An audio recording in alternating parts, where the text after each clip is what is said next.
Welcome back to Movies TV Mad. You can follow me on Twitter at Movies TV Mad, and a very warm welcome to Saturday's edition of the DC Universe Daily. On today's show, I want to talk about The Authority because nobody else is. But Mick, what's The Authority? The Authority are a DC Comics superhero team that were created in 1999. They're not that old. And James Gunn has made them part of this Gods and Monsters Chapter 1 of the first part of the DCU slate. Now, people are saying, well, we don't care about the Authority. We've never heard of them. That's exactly what you were saying about the Guardians of the Galaxy when they were first announced by Kevin Feige. You didn't even really know who James Gunn was, right? Well, we do now. Now, basically, the Authority compared to the Guardians is like basically comparing like sun and snow. Completely different. Because the Guardians are these characters with some rough edges needing chipping away. The Authority is a brutal, vindictive superhero team that will get the job done by any means necessary. Really, their mentality are a bit like the elite. So I wanted to talk about this today as well, because I think they're going to be a very interesting part of this DCU timeline, this brand new timeline that comes into being after the Flash movie. What's it going to be like being in a DC world with this Authority superhero team, this powerful team that will get things done by any means necessary? Are they good people? Well, I don't know. I don't know this team. I don't know these stories. And obviously they were invented in 1999, which I find really interesting as well. So these are they haven't been around in the DC universe for very long. And in fact, there's not much that's been done with them. There's a few series of them in comics form, but not that much. But they were an adult tier comic book kind of superhero team, to make that clear to you. I suppose the only comparison for them is Amazon Studios' The Boys. But I don't think they're exactly the same as The Boys. The Boys are kind of like Hollywood superstars who have got the smile in front of the cameras, but all they care about is the money, the fame, and the glitz, and they've got a psychotic leader. I think that this superhero team, wants to get the job done, wants to make the world a better place, but it's the way it does it, in brutality. That's why they're called the Authority. Now, I think the Authority are going to be a very, very big and vital and important part of James Gunn's and Peter Safran's DC universe. Because you may have heard me mention this before, because I'm very good at picking up on little strands. Now, James Gunn has never ever mentioned the Justice League. He's never answered questions about the Justice League as a team. Why? There's no sight or sound of them in Gods and Monsters thus far. Now, they may be introduced later on in Gods and Monsters, maybe, but there's no mention of them. Why? Could it be that there is actually no Justice League in this timeline at the beginning? Now, I've always been a fan of this new timeline having, a ready-made Justice League, but it's not a deal breaker for me, because I think the Authority kind of create the need for the Justice League. So just imagine if there is no Justice League, right? But you've got a Superman, and you've got a Batman, and you've got a few other superheroes, Wonder Woman, and a few others. And in this universe, at this point, the main superhero team is the Authority. And after a while, these heroes like Batman and Superman decide to put a stop to them and form the Justice League. That could be the situation. Or, of course, there could be another situation where there is a Justice League and they go up against the Authority and they have to put a stop to them and they have to defeat them because their methods are too ruthless. And, it can't continue. And so I think it's either one thing or the other. But I do think it's very, very interesting that the authority, this is a film. And, James Gunn's very excited about this. I'm assuming that James Gunn will write and direct this movie. It looks like he wants to do most of the stuff that he deems the most important stuff himself. So he's doing Superman. No idea if he's going to get into doing Batman. I think somebody else will be involved with Batman. Maybe he'll co-write that story. I'm not so sure where he's going to go with that.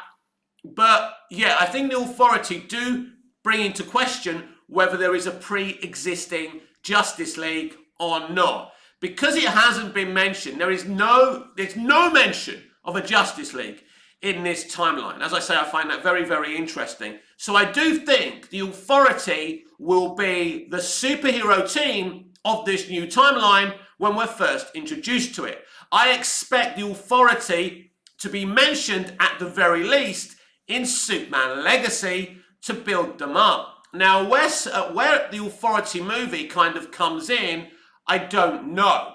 It could very well come after Superman Legacy. Now, James Gunn has confirmed about something else that's going to be part of Gods and Monsters, and that's Creature Commandos. He's almost done casting that show, which is an animated show. It's going to be streamed on HBO Max, and they're going to start production very soon. So that's very exciting. And I expect to see episodes of Creature Commandos on HBO Max next year. So that's very exciting as well. So that's a little DCU update for you today. So yeah, my prediction is that there is actually no Justice League in this timeline. Now, if this is true, I know people are going to start sounding off. Don't worry, there will be a Justice League. I just think that this team may start off as the superhero team that kind of justifies the need for a Justice League. And I think that's maybe where we could be going with that.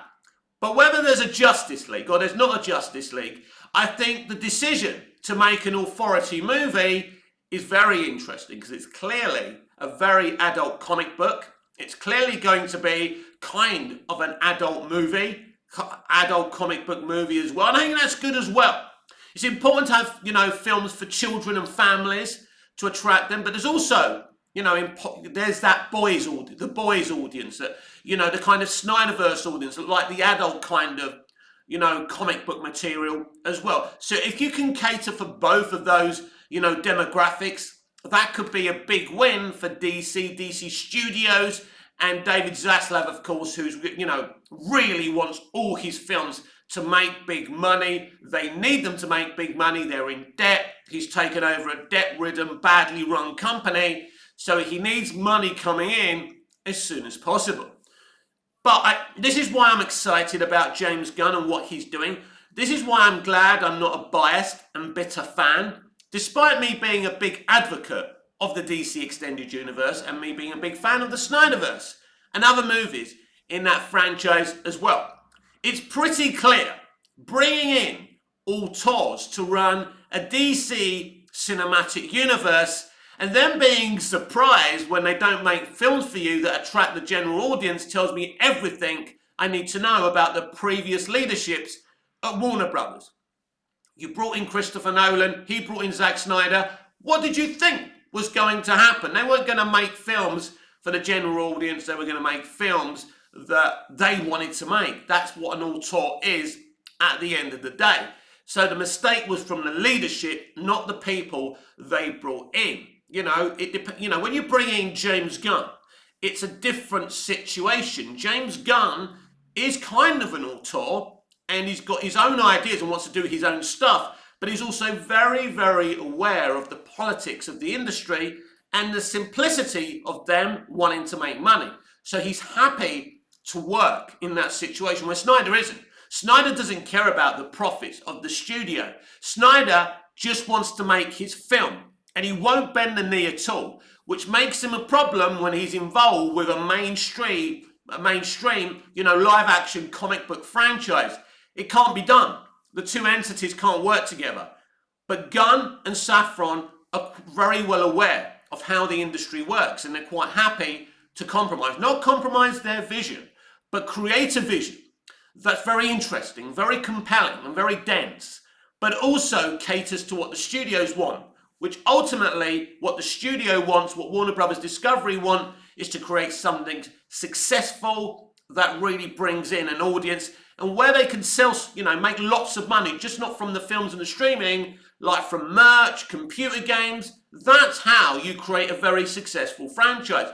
Now, if you go back to Star Wars did this for years.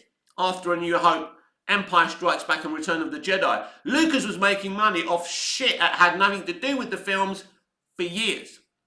And this was one man. I mean, really, you could argue the MCU really hasn't made much money off other stuff, including the MCU. But George Lucas, of course, was a very, very clever man and a pioneer.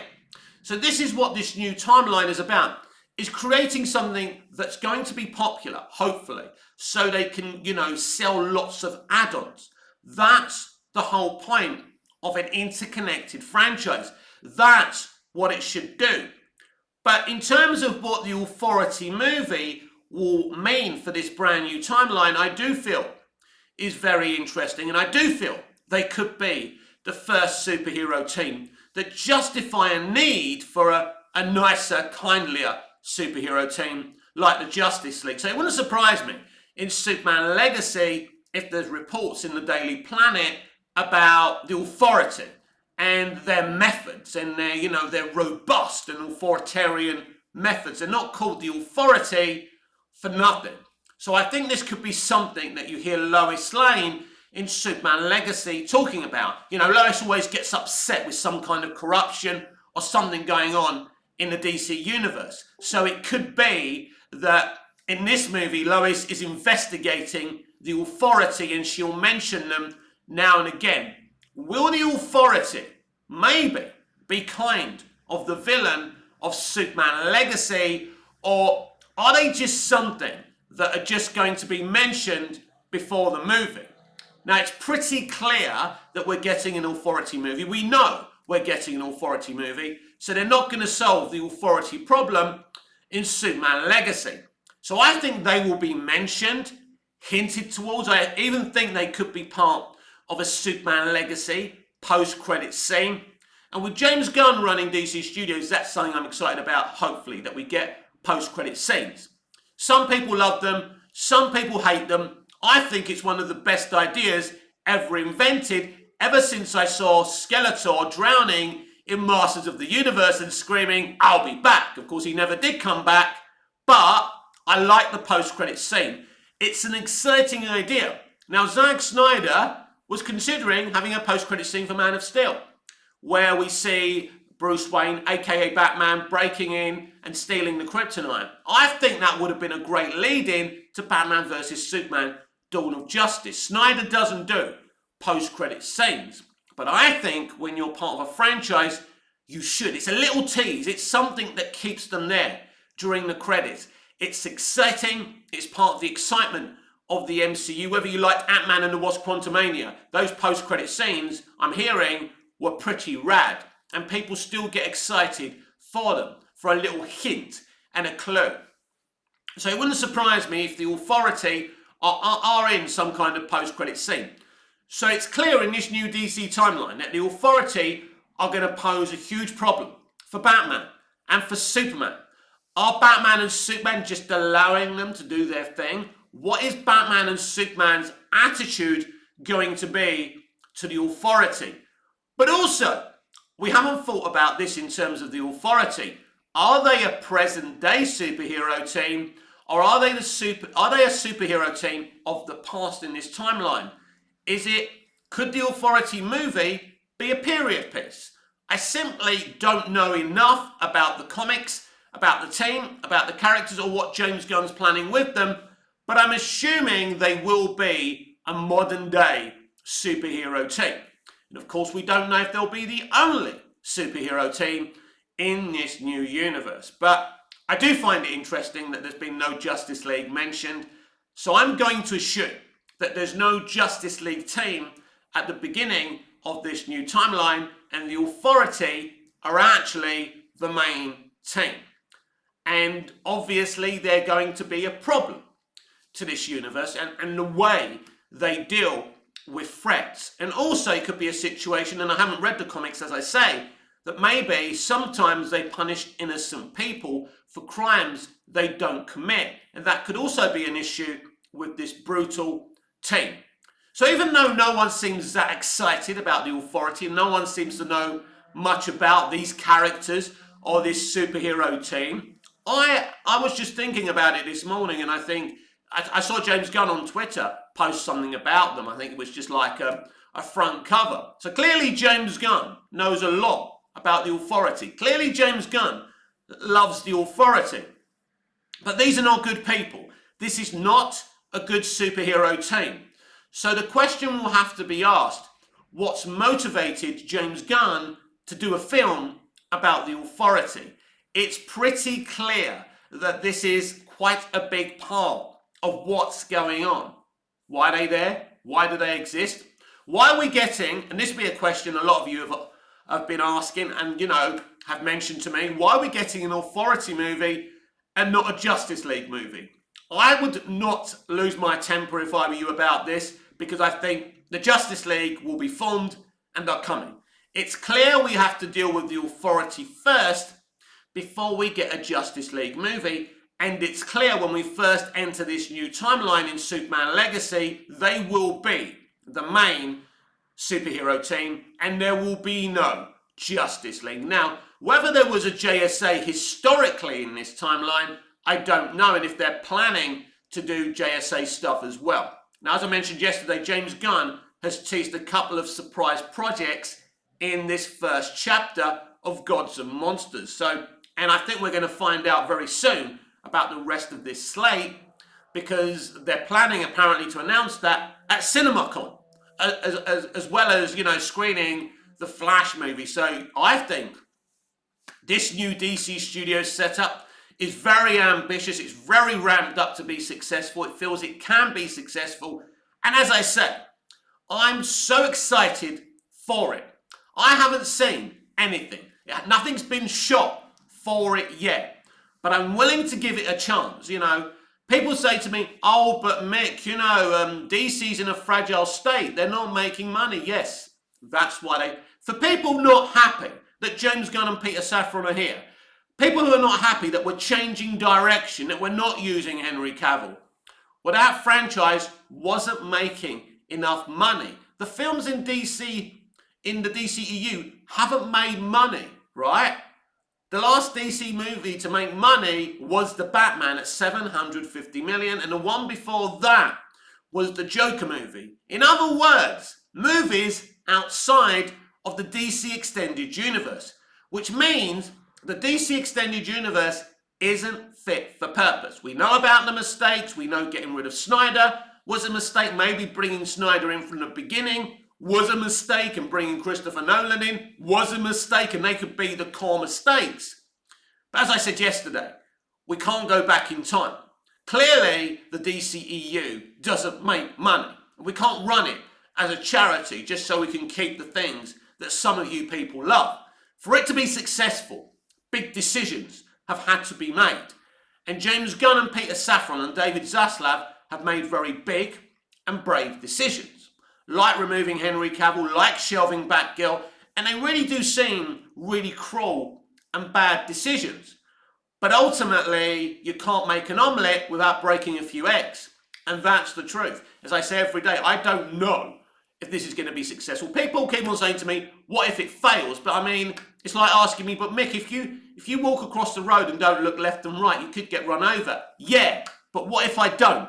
So just saying, what if it fails, is such a, I think it lacks intellect to say that. What if it fails? It's easy to say that. That's just saying, what if my glass is half empty instead of half full? What's the point of saying that? What's the point? It's like you want it to fail. That's why you're saying it. And at the end of the day, from what we're seeing, the plan is solid and it's good. Now, we haven't seen the plan on any screens yet, so we don't know what it's going to be like. It could be absolute shite. We will see. We will see. But assuming it's going to be shite until you've actually seen it, And seeing the casting, I think that's rather silly. Don't you? And so this is happening. Gunn and Safran are in charge of DC Studios. There's not a jot anyone can do with it. So you're either going to have to walk away, enjoy the previous movies, or embrace it.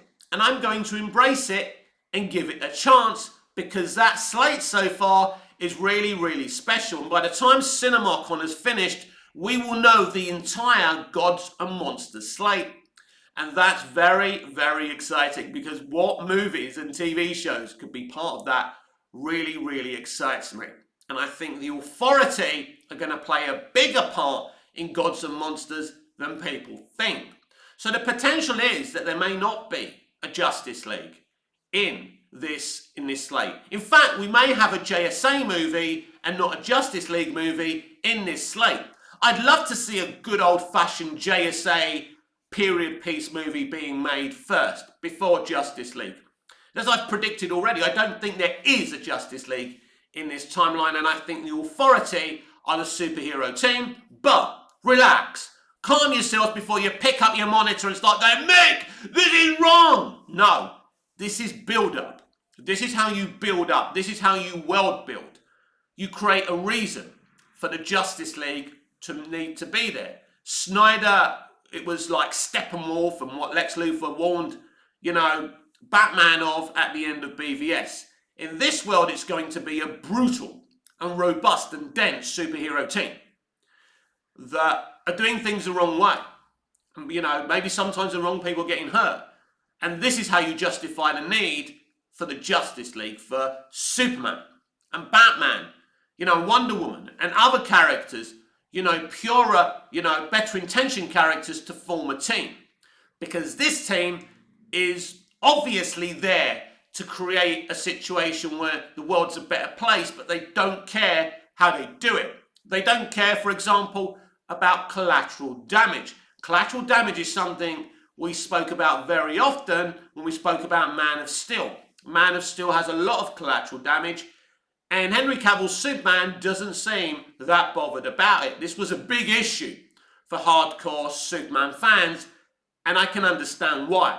Because Superman has got to care about the collateral damage and try and create as little collateral damage as possible. Because this is who the character is. It's why in Superman 2, when he's fighting the three villains from Krypton in the streets of Metropolis, he takes the fight back to the Fortress of Solitude, because that's who Superman is, always thinking about the people first. That's his character. If you want a different character, go watch Homelander. He'll tick all your boxes. But the Authority don't care about collateral damage. They will do whatever they want, and they will do whatever it takes to get the job done. They are a brutal superhero team, and that's interesting. And that creates the need for a Justice League team. And I think maybe this is the way James Gunn is going about it. Now, at first, I assumed we would have a ready-made Justice League team, and maybe we will, and maybe we won't. But I'm okay with this. I'm okay. I would have preferred to have a ready-made Justice League, but I don't think they're the be-all and end-all like they are to some people. I think eventually it's important for them to be there. I think they will be there. There's no question about that. But if James Gunn is creating this authority superhero team to say, this is why we need a Justice League. This is why Superman and Wonder Woman and Batman and others need to form, a well-intended superhero team. And I think it could be the Authority that creates the need to need a Justice League. And as I say, I expect them to be mentioned, at the very least, in Superman Legacy. So what this says to me, if this is the direction he's going in, because I'm excited about the Authority anyway, I'm excited about seeing, an adaptation of DC Comics characters that I know very little about. That's exciting. But I do know a couple of things. I know one thing, that this is a brutal superhero team that will do anything to get the job done and accomplish their mission. That already makes them interesting, because with a Superman movie and a Batman movie on its way, how does the Authority and this brutal team fit in? You know, as I said earlier, how is Batman going to view them? How is Superman going to view them? How is Wonder Woman going to view them? How is all the other characters going to view them? Including, like, you know, John Stewart and Hal Jordan, who basically, you know, that's their sector. Their sector is Earth, so they're going to be involved in this. So if there's no Justice League yet, and the only superhero team is the Authority, it's going to create quite an interesting, dramatic situation in this new DCU timeline.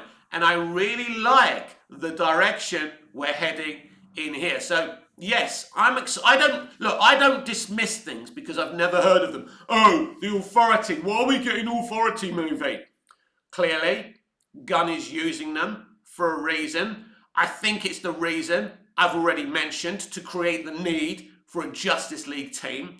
And I think that's part of it. So I would expect the Authority movie to come in pretty early on. And I do expect James Gunn to write and direct this, but I could, you know, who knows? Who knows who's going to do this? But this just seems his type of thing. But to be clear, this is not James Gunn's The Suicide Squad. This is not Peacemaker. These are not characters with rough edges that just need chipping away. These are the only kind of superhero team. I don't think they're totally evil, but their methods are brutal. And obviously, with the other heroes, you know, being more well-intentioned than these heroes in the Authority, it says something. Also, as I mentioned earlier as well, they're called the Authority. Clearly, they're a very authoritarian team as well. So I think that will create some interest in this new universe as well. So I'm quite excited to think that there's this authoritarian superhero team I've never heard of called the Authority, and they're the only superhero team, maybe. I'm not saying this is definite. This is just my theory, because he's not mentioned the Justice League at all. And it's clear that he hasn't mentioned the Justice League team because there is no Justice League in this timeline at this moment. Now, I could be surprised and I could be wrong, and we could get a surprise Justice League movie in this first chapter. Maybe we still will. Maybe after the Authority movie, but maybe he'll take his time with Justice League. Maybe Justice League will come in chapter 2. That makes more sense. And you know, I know fans are impatient. They want a whole DC universe. They want all the characters. They want to feel that someone's going to give them what they wanted, because for so many years we've seen Marvel rise up. I mean, Marvel isn't what it was, but a whole kind of Marvel Cinematic Universe was built up so wonderfully well. And if you're a DC fan, you're envious of that and you want a similar thing. We will get a Justice League. I just think this is James Gunn's way of showing, you know, why we need a Justice League maybe. And also, I think he clearly likes the Authority graphic novels and clearly wants to put them into play. And so I think it will be a very, very interesting movie. How you adapt these characters. How do you make characters who, you know, who get the job done by any means necessary? Part of an authoritarian superhero team. Yeah, how do you make them sympathetic? So that's something that James Gunn does very well, by the way. He can make sometimes not so nice characters come across sympathetic. He certainly did it with Peacemaker in the Suicide Squad and in the Peacemaker series, and he really pulled it off. But these characters aren't Bloodsport. You know, they're not Peacemaker, because those are characters with their hearts in the right place. Now, these characters may not necessarily totally have their hearts in the right place, because you know, the roads to hell are paved with good intentions. That's a brilliant saying, isn't it?